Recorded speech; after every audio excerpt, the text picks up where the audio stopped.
Problem. क्यों बे? बहुत लीडरी छा गई है तेरे ऊपर, घर खाली नहीं करता। अभी तेरे चक्कर में जो दूसरे टेनेंट घर खाली कर रहे थे मना करते हैं। साहब बता रहे थे 7 साल से बड़ा तंग किया तूने, ये कोरट वो कोरट। अभी केस मेरे कोरट में और फैसला सुन ले। 2.5 लाख पकड़, इस कागज पे दस्तखत कर। भाई साहब, अब ये केस हाई कोर्ट में है, जो कोर्ट फैसला करेगा वो हम मंजूर कर लेंगे। मतलब मेरा बात नहीं मानेगा तू? देखिए, ये मामला इनके और मेरे बीच है, आप बीच में न पड़े तो अच्छा। मात्रे, तेरे को मालूम है तू किससे बात कर रहा है? अबे तेरे को मरने से डर नहीं लगता क्या साले? ले ले ले ले, नहीं तो ये 2.5 लाख भी नहीं मिलेगा, समझा? हमें घर के बदले घर चाहिए, नहीं तो जो कोर्ट फैसला करेगा वो हम मानेंगे। अबे जाने दे इसे, कोर्ट में मिलेंगे हम। जा।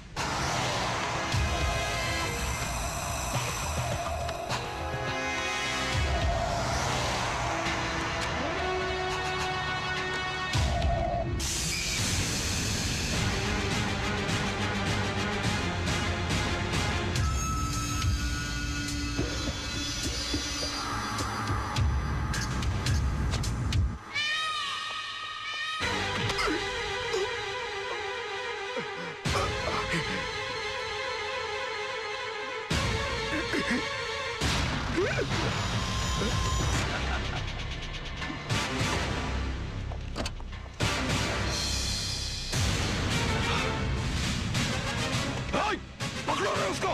इसने तो सब शूट कर लिया। हाँ? वो कुछ नहीं होगा, कुछ नहीं होगा। लेकिन अरे चलो सेठ, कुछ नहीं होगा।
I'm sorry. It's okay. ये कौन है? इसका नाम रजत है। रजत, हाँ राइट। अरे रजत, क्या हुआ? I'm sorry. देख, I'm sorry. क्या हुआ? मुझे तुमसे कुछ बहुत जरूरी बात करनी है। बाद में कुछ नहीं बाद में। हुआ क्या? नहीं कुछ नहीं हुआ, मैं ठीक हूँ, सब ठीक है राज, मैं ठीक हूँ। अरे सुन,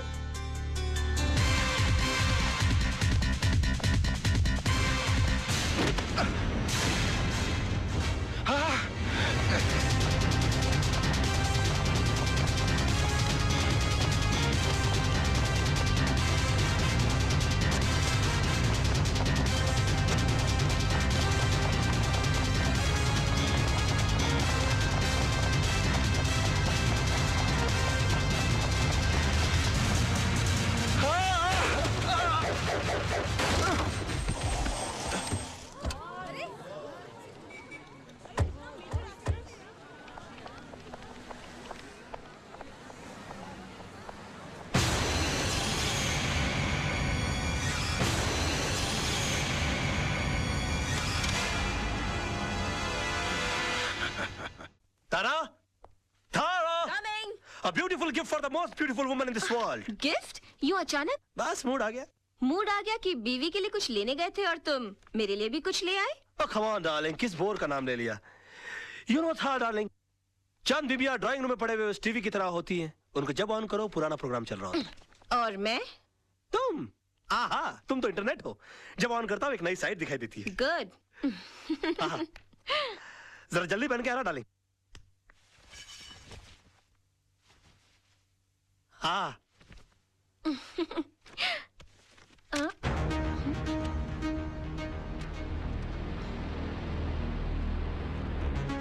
राज, ये कैसेट किसकी है? कैसेट? कौन सी कैसेट? भाई इसके अंदर कुछ भी नहीं है। 3 बार आगे पीछे करके देख लिया, कैसेट एकदम खाली है। मतलब कुछ रिकॉर्डिश नहीं हुआ और वो साला जर्नलिस्ट ने फुकट में अपना जान दे डाला।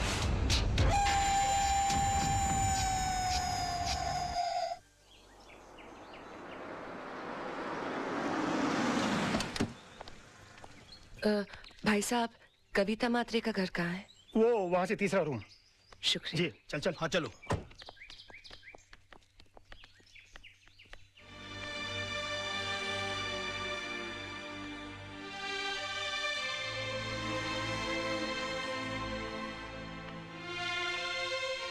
बैठो.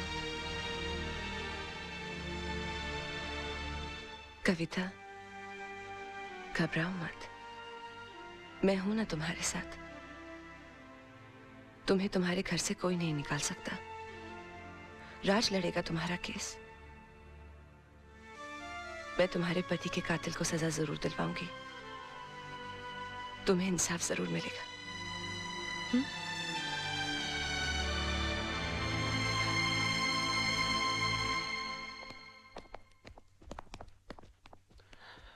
Hi baby. हाय जान. बैठो ना, मुझे तुमसे कुछ बात करनी है. क्या बात है, बड़ी सीरियस लग रही हो आज. तुम्हें मेरे लिए एक केस लड़ना है. एक केस? ये जितने केस लड़ रहा हूँ तुम्हारे लिए तो लड़ रहा हूँ मैं. नहीं नहीं, पहले वादा करो कि ये केस न सिर्फ लड़ोगे, जीतोगे भी. अच्छा समझो तुम जीत गई. बोलो आगे. पूछो तो सही, किसका केस है? हाँ किसका केस है, बोलो. कविता के हस्बैंड का केस, उसके मर्डर का केस. ये कविता के हस्बैंड के मर्डर का जो केस है उसका जिम्मा तो कालरा के छोटे भाई पर है ना. हाँ, और पिछली बार अगर तुमने उसे नहीं छुड़ाया होता तो शायद आज कविता के निर्दोष पति जिंदा होते. मैंने कविता को इंसाफ दिलाने का वादा किया है. तुम मेरी कसम खाकर कहो कि मेरा ये वादा तुम पूरा करोगे. करोगे ना?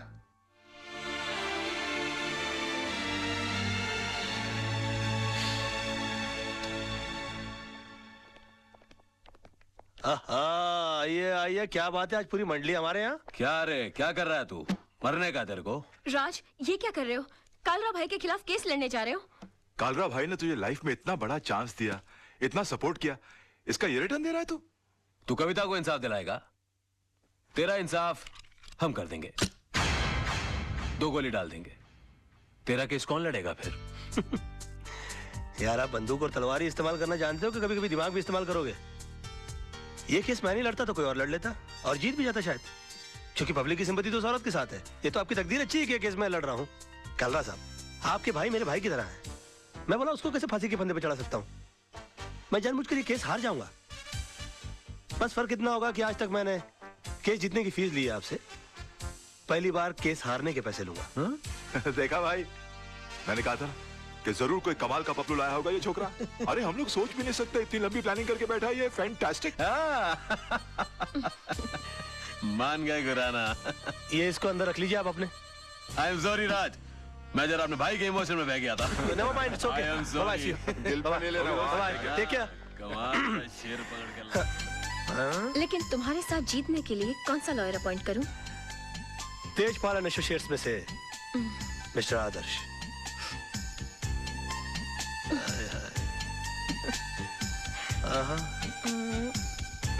अच्छा तो ये लो. उफ, याद आए. बाबा मेरे को तो बहुत बड़ा लोचा लग रहा है यार. क्या हुआ रे? अरे राज और आदर्श के बीच में 36 का आंकड़ा है यार. राज और आदर्श आपस में एक दूसरे को नीचा दिखाने के लिए एक से एक टिप्पस लड़ा रहे हैं। राज ने यहाँ तक कि आपके भाई का केस है ना आदर्श को भी दे दिया। मेरे को तो पूरी दाल खाली लग रही है। बात करके देखो आप।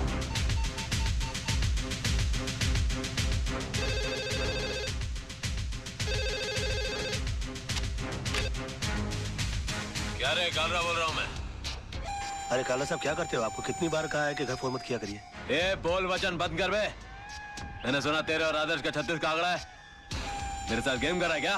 जी हाँ, गेम तो खेल रहा हूँ मैं आपके साथ। क्योंकि ये केस लेने के लिए मेरी वाइफ ने मुझे मजबूर किया है और वो अच्छी तरह से जानती है कि मेरे और आदर्श के बीच में टेंशन चल रही है, तो वो कभी सपने में भी नहीं सोच सकती कि केस में जानबूझ के हार जाऊंगा। समझिए आप मेरा गेम। जरा बड़े हो गए हम बच्चे आपके, जरा हमारा ख्याल रखा करिए प्लीज। है आगे से प्लीज है। दिमाग है वो बंदे में, दिमाग तो है।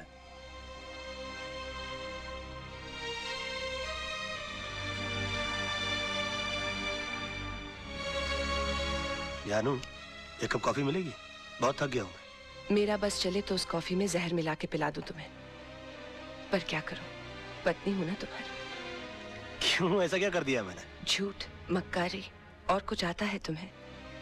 एक मजलूम औरत तुमसे इंसाफ की उम्मीद लगाए बैठी है और तुमने उसका केस लड़ने से पहले ही उसे हरा दिया। तुम हो ना मुफ्त में आजकल बहुत शक करने लगी हो। तुम ऐसा सोच भी कैसे सकती हो मेरे बारे में? हरगिज नहीं सोच सकती थी अगर मैंने खुद अपने कानों से कालरा को फोन पर नहीं सुना होता।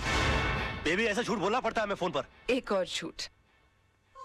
तुम्हारी सारी जिंदगी एक बहुत बड़ा झूठ बनकर रह गई है। ये 500 रुपए का नोट याद है तुम्हें? ये इसी कविता का केस जीतने पर तुम्हें मिला था। अपने हाथों से तुमने इस पर सत्यमेव जयते लिखा था।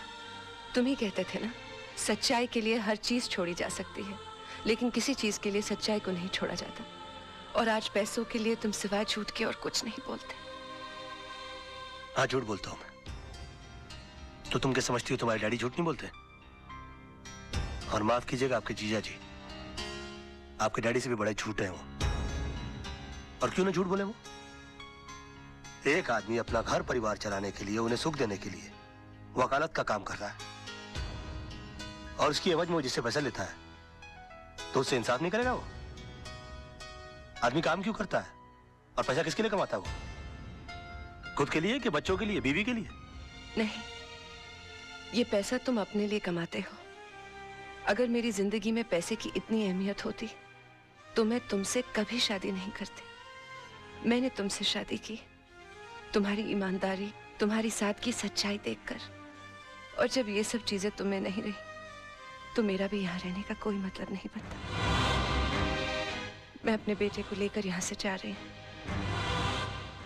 सोना अगर तुम गई ना, और हाँ, आज कोई बहाना नहीं बनाना क्योंकि मैं नहीं रुकूंगी।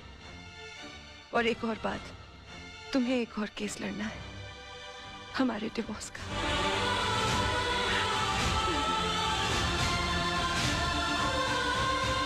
सोना, बेबे, जानू,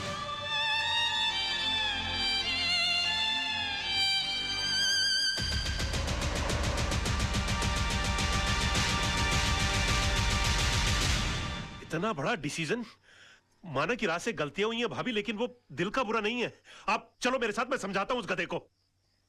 नहीं मोहन भैया, मुझे किसी किस्म का कॉम्प्रोमाइज नहीं चाहिए। मैं आपके पास अपना भाई समझकर आई हूँ। अगर आप भी उनकी तरफदारी करेंगे तो मुझे यहाँ से भी चले जाना होगा। कैसी बातें कर रही हो भाभी? ये घर तो तुम्हारा है, लेकिन चिंटू के बारे में सोचो, उसके फ्यूचर के बारे में सोचो। भैया, राज के साथ रहकर ना तो मैं खुश रह सकती हूँ और ना ही चिंटू का कोई फ्यूचर है। इसलिए मैंने उन्हें तलाक देने का फैसला कर लिया है।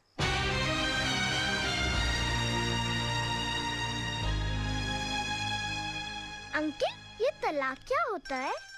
बेटे, भगवान ना स्वर्ग से जोड़े बनाकर धरती पे भेजता है और इंसान उसे तोड़कर जो पाप करता है ना, उसे तलाक कहते हैं। अंकल, अगर मेरे मम्मी पापा अलग हो जाएंगे तो मैं किसके पास रहूंगा? बेटे, ये तो कोर्ट फैसला करेगा कि आप पापा के साथ रहोगे या मम्मी के साथ। कोर्ट मुझसे नहीं पूछेगी कि मुझे किसके साथ रहना है? पूछेगा ना।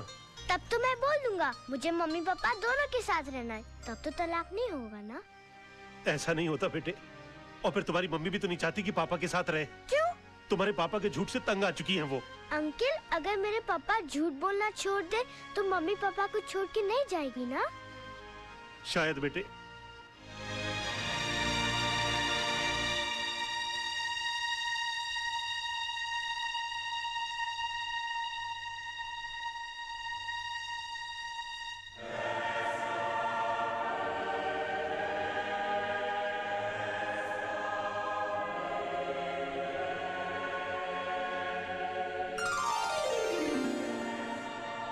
भगवान, मेरी मम्मी मेरे पापा के झूठ से बहुत परेशान है। आप चाहो तो क्या नहीं हो सकता। ऐसा चमत्कार करो कि मेरे पापा कभी भी झूठ नहीं बोले। अगर चाहे भी तो उनके मुंह से कभी भी झूठ नहीं निकले।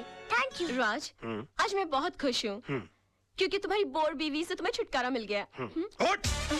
उठ! क्या मेरी गोद को कुर्सी समझ रखा है जो बार बार आकर मेरी गोद में चढ़ जाती है? हाँ? या कबूतर खाने का चबूतरा समझ रखा है इसको? और हाथ पांव से इतनी तगड़ी है कि किसी कमजोर आदमी की गोद के अंदर बैठ जाओ ना तो वहीं के वहीं अपाहिज हो जाए वो बेचारा। और तुम क्या मेरी बीवी को बोर बोलती हो? तू बहुत बड़ी टाइम पास है। हाँ? अरे वो तो अपने प्रोफेशन को आगे बढ़ाने के चक्कर में, अपने आप को आगे ले जाने के चक्कर में मैं तुम्हारे चक्कर में आ गया। अरे मैंने कभी अपने सगे बाप को प्यार नहीं किया तो तुमको क्या प्यार करूंगा मैं? हाँ, और एक बात कान खोल के सुन लो, मेरी बीवी इतनी बड़ी बोर नहीं है जितनी बड़ी तू चोर है।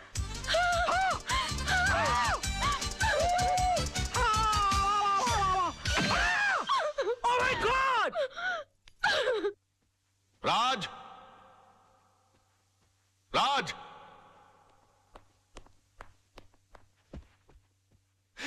ये मैं क्या सुन रहा हूं बेटे?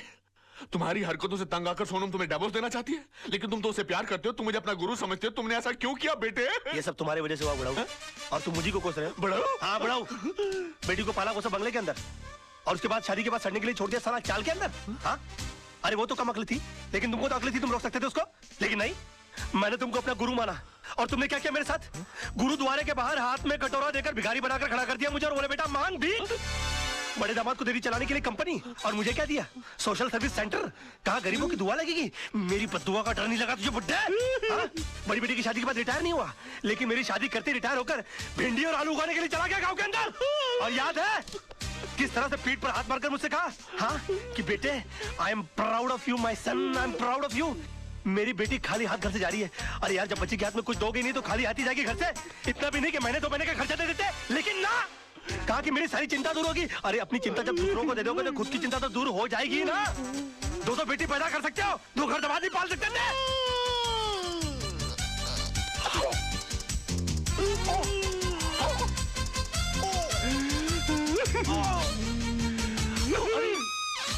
अरे बाप रे!